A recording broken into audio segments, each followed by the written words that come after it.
Howdy, my name is Callum, also known as Northern Dice, and today we are going to be reviewing Cuphead fast rolling dice game.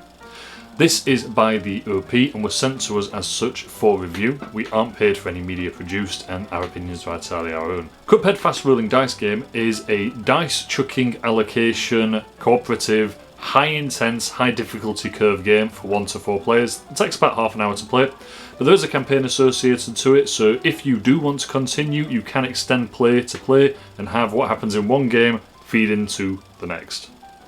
As I've said, this has a very, very high difficulty curve, much like the video game franchise it's associated to, so be ready for a bit of punishment. To start a Cuphead fast rolling dice game, players need to choose a player to play as, acquire 3 health and the dice associated to that player. In the example here, I'm playing as Cuphead. He gets 5 action dice, 1 EX dice, which is the black one, 3 health, and everything else is then set up.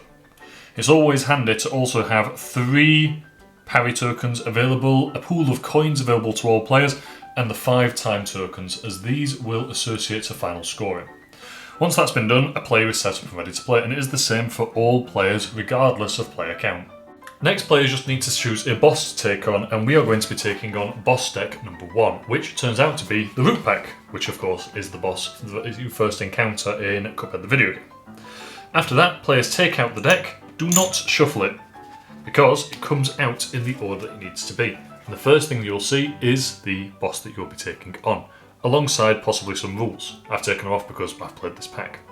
The first phase is then taken, and the boss health dial, which is down here, can be set to the appropriate number of players. So we're playing a 1-player game, so we will have 6 health for this phase. There's a little plastic stand you can use. It's always handy to just pop it in there to remind you any little details on there. It also tells you how many cards you would expect to find in the deck for this phase. So if we count out 13 cards, we should get to a picture of King Dice, who tells us to stop. At which point we can then put this deck to the side, and we have our 13 phase 1 cards. And these cards all associate to attacks that this boss will do against us. And at the bottom are die faces that we need to allocate to our player board in that sequence in order to defeat that phase of the boss or prevent that attack. Now, preventing an attack doesn't necessarily do damage. There are ways that you can do damage on top of this, and it's only to certain attacks. The wallop cards are used for specific boss attacks which have little diamonds on.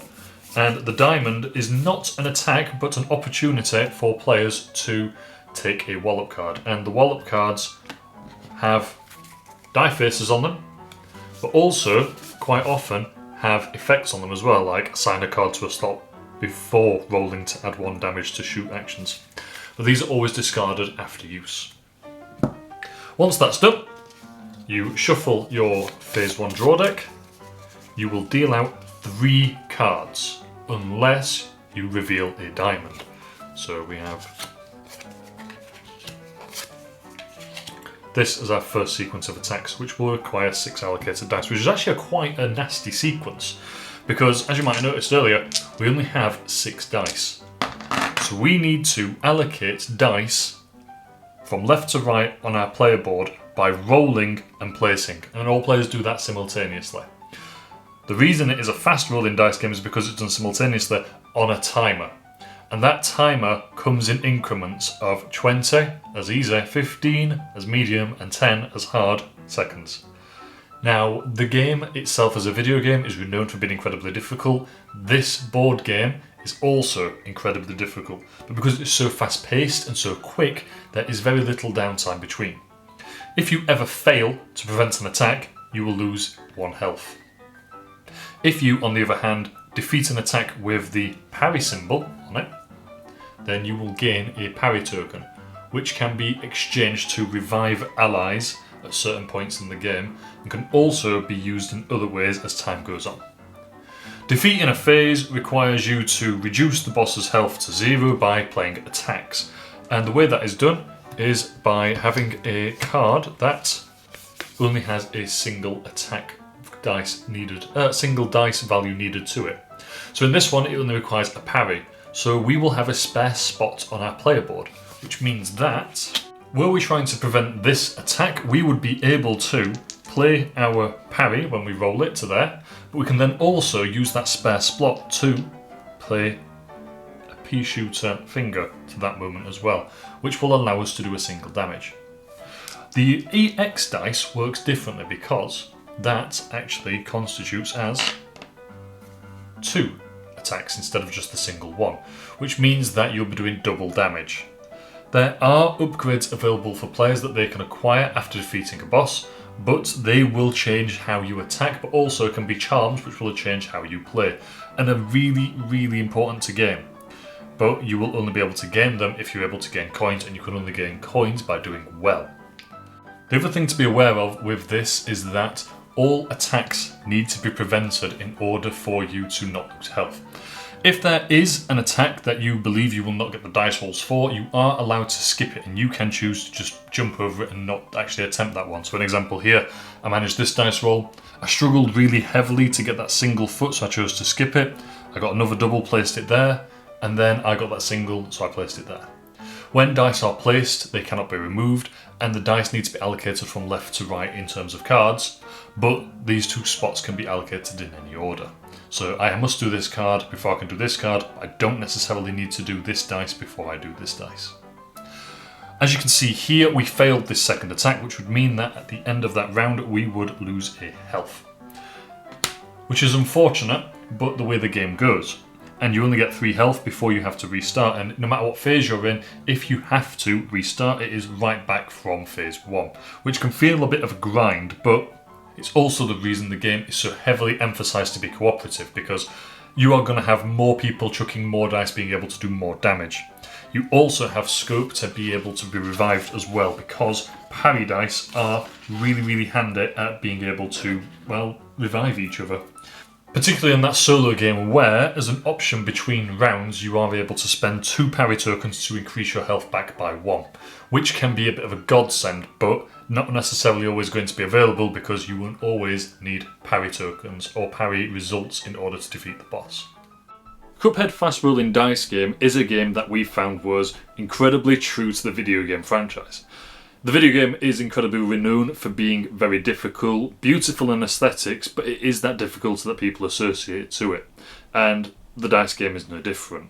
As much as a solo player you can recover some health by expending some of your parry tokens, during that 1 to 4 player experience it is just constant pain, and in the most positive sense possible, it's enjoyable. Anybody who's a fan of those roguelikes or Dark Souls or anything along those sorts of lines, anything with a lot of punishment, this is a board game version of that. And because each round is so quick and intense, it means that your decisions and how you roll are key to everything. You can argue that the chaos of the dice roll means that you are never guaranteed to be able to succeed every single time, but realistically that then comes down to your own dexterity, how quickly you can pick those dice up, chuck them again, how quickly you can make those decisions as to whether you will jump over an attack and just go for something else, and also how quickly you can decide whether you're going to use that shoot dice to add it to an attack that you've already completed, or roll it to try and get the next attack sorted with more chance of getting the result you want. Tactically, there's a lot there, and I'd almost argue that the chaos of the dice roll is completely nullified by player decision, and as long as they're quite dexterous, the speed that you can roll. That said, it is a game where the decisions you make in one area of the campaign may have quite detrimental effects in the coming areas. Now, to give that a bit more context, when my partner and I played and we went for a campaign, we got through the root pack and it was no trouble really, we weren't overly vetted, but the idea behind deck 1 is to get you used to it, and after a couple of, falls and tumbles, we managed to get through it and we got those upgrades. I went for the spread shot, my partner went for the smoke bomb. She played it very cleverly, because the next battle is a sky battle, which means that you immediately lose any upgrades and you have to use the plane shooter. That meant that my spread shot was pointless, but her smoke bomb was fantastic, and it enabled her to be able to take on, no spoilers, but the next boss a lot easier. It also meant that she was the one who was able to defeat phase 1 and phase 2, whilst I was floundering trying to ensure that I had enough health to survive every single round. We didn't manage to defeat that boss straight away, but after some turns we decided to scrap the campaign and go straight for the smoke bomb for both players, and that worked to our effect really well. And I guess that sort of encourages you to go back to those chapters that you've already done, those decks that you've already completed, to take them on for single coin reward. But I don't know, it's a bit of a kick in the teeth when you've just defeated a boss, you've got the coins, you buy the upgrade, only to find that the upgrade you've purchased isn't viable for the next boss, or you have missed out on a big exploit that is possible. And I say that in the most obvious way possible, because some of these bosses have got dice rolls values that they require more often than not.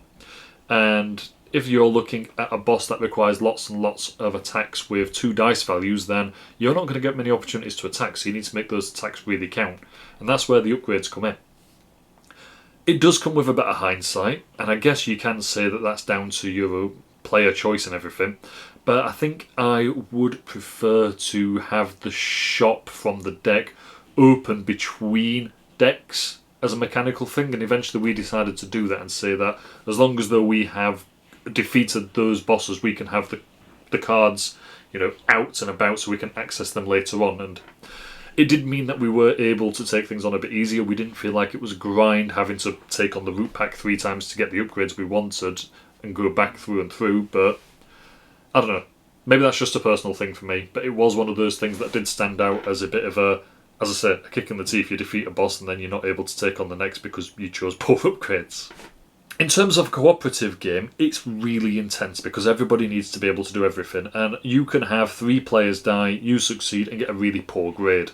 Now the grades don't count for much because you always get your 4 coins at the end, you're always able to purchase those upgrades, but I think you want to win as a team, and in some capacity you want to make sure that everyone is able to get to the end and pull their weight, because 4 players increases the boss's health a lot, which means that everybody needs to be doing attacks, and if some players are HP-less and out, it means they can't do any damage, won't do any attacks, and it means that it's then down to 1 player, which might make it quite the grind for them. So we did decide that if a player went down, then they were out, but if 2 players went down, it was a complete reset. It did mean that it was harder for us, but it made sure that everyone was engaged at all times. But engagement with a focus on engagement, the game is never, ever, ever slow. You have never got any downtime. You are constantly on the go. All players are always fully engaged. They're always chucking dice, picking them up.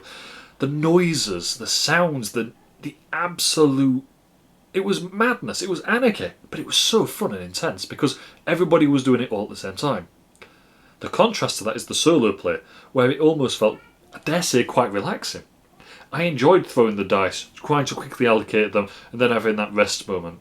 There was no mass panic, because as long as I was rolling the dice for me, everything was going alright. 2 players, again, it was okay. It was a little bit chaotic, but it was more us bouncing off each other with a bit of banter, a bit of joking, laughing, saying, oh, if only I'd got that, or looking at ways we could do it. The wallop cards coming in handy as necessary, went for each other's, especially the ones with effects that say, like, give 1 player some health. But when it became 3 and 4 player, that's when the anarchy and the chaos came in. And I think also, I dare say, that's when Cuphead, the fast rolling dice game, really shines.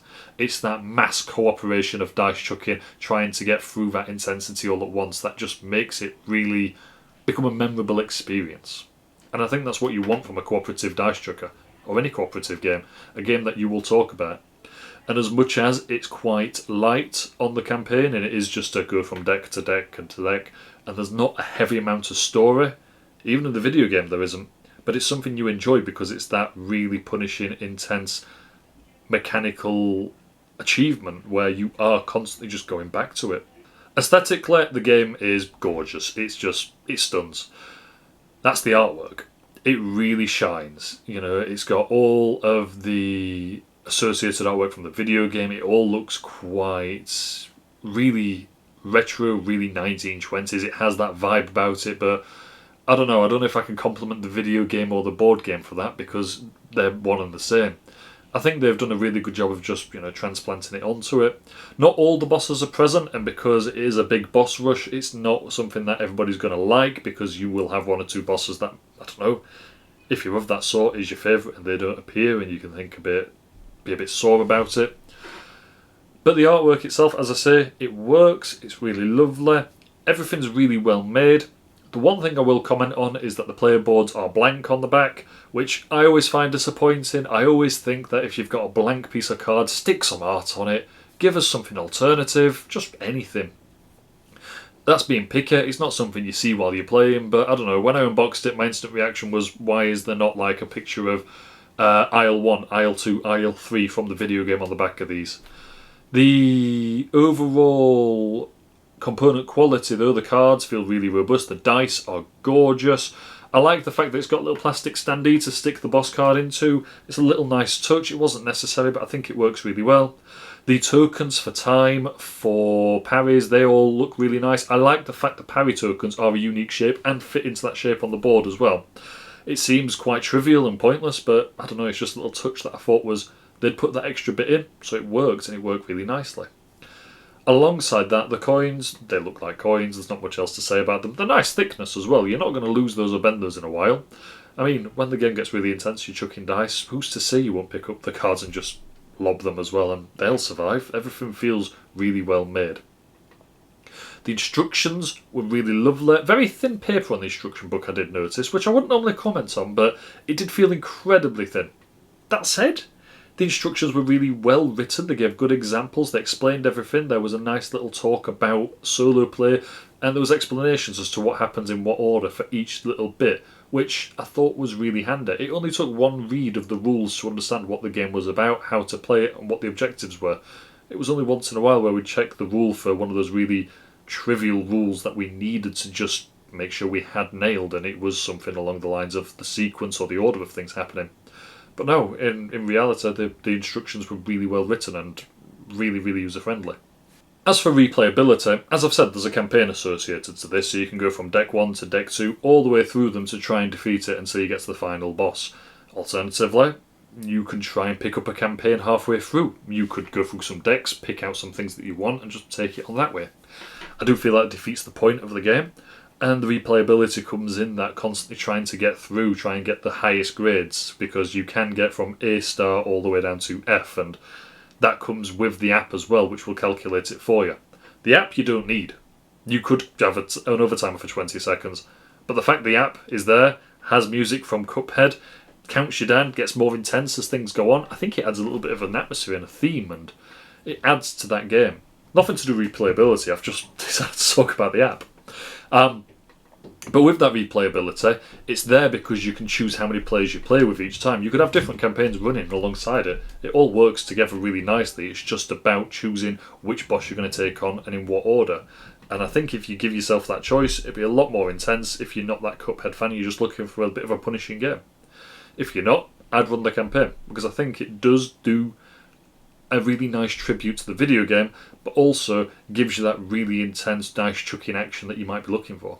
So would I recommend Cuphead fast rolling dice game? Yeah, I would.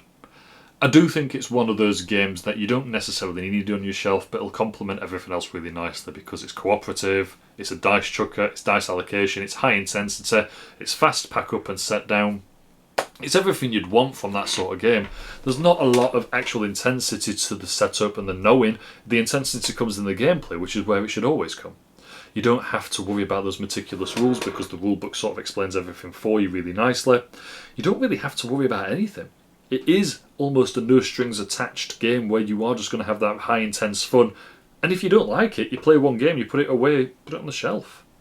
The solo is one that I have played a fair few times though. It wasn't something I expected because it's a cooperative game, and when I was sent it for review, my instant reaction was I need to make sure I get people around. And my first game was a solo game, but then from that it stemmed into my second and my third and my fourth and my fifth and my sixth, and it just became this big spiralling out of control addiction to throwing dice and trying to take on vegetables because I had so much trouble on my own. When it became cooperative and it was more than one player, it was a little bit better because we were able to talk about things and what we would choose to do, especially when those attacks came out.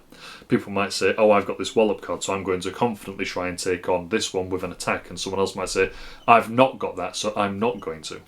But that intensity comes in that gameplay really nicely, and when you finish the game, you'll have something to talk about. Before the game, there's no panic about setup or explaining the rules. The game just falls into place, and I think that's really, really to its credit.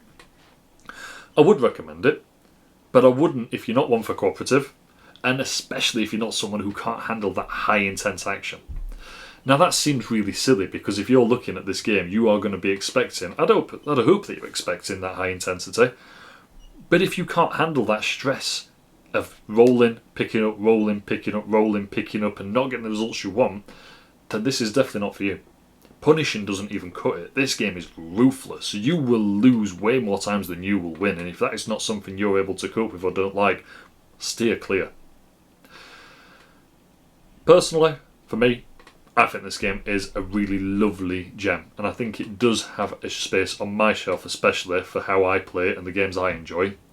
Would I expect all the people I play to Would I expect all the people I play games with to enjoy it the same way I do? No, because a lot of people that I play with don't enjoy that sort of game. They don't like high intensity. They don't enjoy cooperation, as example. They don't enjoy dice allocation, but more importantly, they don't enjoy 20 seconds feeling like 2 seconds and having to panic about not being able to roll 2 feet. But yeah, for me, it's a no-brainer. I have thoroughly enjoyed reviewing Cuphead Fast Rolling Dice Game because it is exactly what I expected it to be. A really beautiful homage to the video game's difficulty in board game form without any extra complications. You throw some dice, you get some results, you defeat attacks, and you might be able to chip a little bit of damage off that boss's health. As always, thank you ever so much for sticking around for this long. I will catch you next time.